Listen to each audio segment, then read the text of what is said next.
કેમ છો બધા મજામાં? તો થંબનેલ જોઈને તમને ખબર જ પડી ગઈ છે કે આજે આપણે વ્લોગમાં હું આવવાનું છે.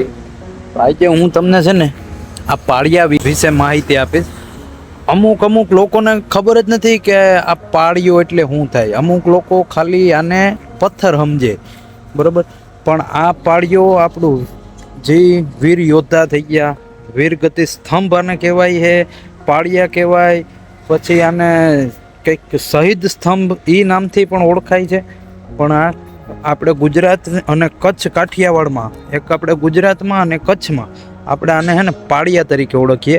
અને આ પાળિયા સડક પીપળિયા ગામમાં આપણે રોડના કાંઠે આવેલા છે, બરોબર છે. પણ પાળિયા અત્યારે તો જર્જરિત થઈ ગયા છે. પણ આ પાળિયા છે ને મારા ખ્યાલ પ્રમાણે 700-800 વર્ષ જૂના છે આ પાળિયા. આનો એટલો બધો લાંબો ઇતિહાસ છે. પણ આ ઇતિહાસની આપણે ખબર નથી. જો બે પાળિયા અહીંયા છે. મારો અવાજ તમને થોડોક સ્લો સંભળાશે કેમ કે હાઈવે છે. હાઈવે ઉપરથી બધા જો આ વાહનો પસાર થાય એટલે અવાજ થોડોક ડીમ આવે. જો પાળિયા હું તમને બતાવું.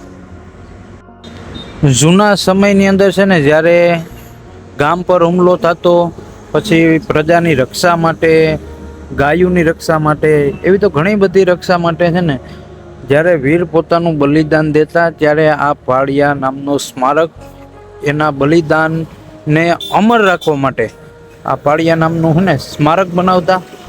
અને તમારા ગામમાં એક પાળિયા હશે અને કયા ગામમાં છે તો તમે મને કહો. આપણે ન્યાની વિઝિટ લેવું, ન્યાયનો આપણે વિડીયો બનાવશું, એક્સપ્લોર કરશું, બરોબર. જો અને આ જે આ પાળિયાની અંદર છે ને, આમાં અત્યારે તમને ચિહ્નો નહીં દેખાતા હોય, નકર જે આ જે ચિહ્ન છે ને એ તો સૂર્ય હોય. અને આ બાજુ જે છે ને એ ચંદ્ર હોય. ચંદ્ર અને સૂર્યનો મતલબ એવો છે કે જ્યાં સુધી ચંદ્ર અને સૂર્ય રહે ત્યાં સુધી આ વીરતાનું પ્રમાણ આ ધરતી ઉપર રહે, એવો એનો મિનિંગ એવો થાય. અને જો આ જે તમને બે ઘોડા દેખાય છે ને, એટલે એનો મિનિંગ એવો છે કે આ બે ઘોડા જે છે ને, એટલે આ બે જે વીર શહીદ થયા છે ને એનો આ એક આખો મોટો પાળિયો છે. જો બાકી જો આ નાનો ઘોડો છે, અહીંયા આવડો નાનો પાળિયો છે, અહીંયા એક પાળિયો છે, ઓલી બાજુ એમાં બધામાં આ ઉપરની સાઈડમાં જે દેખાય એવી રીતના હોય.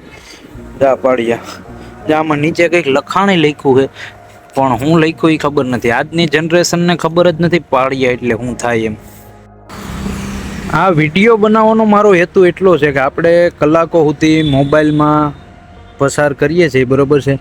પણ આપણે મોબાઈલમાં પસાર કરીએ એનો કંઈ વાંધો નથી. ટેકનોલોજી બહુ સારી વસ્તુ છે અને હું આ ટેકનોલોજીના માધ્યમથી જ સમજાવું છું. હવે હું કંઈ બધાને એકલો જઈને કોઈને હું આ બધું બતાવી નથી શકતો, બરોબર. પણ આપણા પૂર્વજોનું બલિદાન એમણે અફેળ ના જાય એનું ખાસ ધ્યાન રાખવું. આ આપણા પૂર્વજોએ બલિદાન દીધેલું છે, એના આ બધા એક સ્મારક છે. આપણે એને હજી હજારો વર્ષ સુધી જીવતા રાખવાના છે. અને આપણે આપણા સંતાનોને શીખવાડવાનું છે કે આને પાળિયો કહેવાય. કેમ કે એ લોકોને ખબર નથી કે આને પાળિયો કહેવાય. અને એ ખાલી છે ને આને એક સાદું સ્મારક સમજે, ખાલી એક પથ્થર સમજે, સામાન્ય પથ્થર સમજે. કેમ કે જો આ બધું અત્યારે બહુ જર્જરિત થઈ ગયું છે. આવો ક્યારેક તમે આ પાળિયાના દર્શન કરો. તમારા ગામમાં જઈ છે અને ગામ લગભગ પાળિયા છે. પણ હવે અત્યારની જનરેશનને આ બધું જોવું ગમતું નથી. એટલે આપણે આ મોબાઈલના માધ્યમથી એક્સપ્લોર ચેનલ આપણે ચાલુ કરી. વ્લોગ બનાવતા પછી મને આવો વિચાર આવ્યો કે આપણે આ બધું જોઈએ છીએ તો આજની જનરેશનને. પછી જો તમને આમાં દેખાતું હોય ને તો જો આમાં આ નીચે જે છે ને એ લખાણ કરેલું છે. જે નીચે તમને દેખાય ને લખાણ કરેલું, પણ એ લખાણ અત્યારે એમાં વાંચવું એ બહુ ઇમ્પોસિબલ વસ્તુ છે. આની અંદર એ લખાણ કરેલું હતું, પણ આ જે 600-700 વર્ષ જૂનું આમાં જે બધું જે આમાં લખાણ કરેલું છે, આ બધું લખાણ કરેલું છે એ અત્યારે વાંચવું ઇમ્પોસિબલ છે. પણ જે બી લખ્યું હોય છે બહુ સરસ લખ્યું હોય છે. એ પાળિયા કોના છે એ નામ લખ્યું હોય છે. આમાંય બે પાળિયા છે, જો એક ને બે જોઈન્ટ છે, આમાં બે પાળિયા છે. પછી અમુક જગ્યાએ એવી રીતના હોય સતીનો અને વીરનો બેનો પાળિયો હોય, બરોબર છે. તો સતીનો પાળિયો હોય ને એમાં ખાલી આવી રીતના આમ જે પંજો હોય ને એ સતીનો પાળિયો હોય એવું કહેવામાં આવે. આ અત્યારે જે આ પાળિયા બધા જોઈન્ટ છે, એક બે પાળિયા આ બધા જોઈન્ટ છે. અને આ પાળિયા ભાઈ કોઈ કોના છે શું છે મને કોઈ જાતની ખબર નથી. પણ આ કોક ગમે ઈ વીર યોદ્ધા થયા હોય ને પાળિયો એનો જ થાય, પાળિયા એમણમ થાય નહીં. આપણો જૂનો એક દુઓ પણ છે કે હજી પણ હોકારા દીએ જેના હોમાઈ ગયેલા હાડ, હવજન રાખીને સાડ તારી પૂંજા કરે પાળિયા. આ ઈ પાળિયા છે. બરોબર, તો તમે કોક દીક આવો અને તમારી આજુબાજુમાં ક્યાંય એવી જગ્યા હોય તો તમે મને કહો, આપણે ન્યાય આવશું, દર્શન કરશું અને ન્યાય આપણે વિડીયો બનાવશું. તો આપણા વિડીયાના માધ્યમથી જો આ બધુંય થોડું ઘણું હચવાય, આપણી સંસ્કૃતિ હચવાય એટલું જ આપણે જોઈએ છે. આપણે બીજું કંઈ આમાં જાજુ જોતું નથી.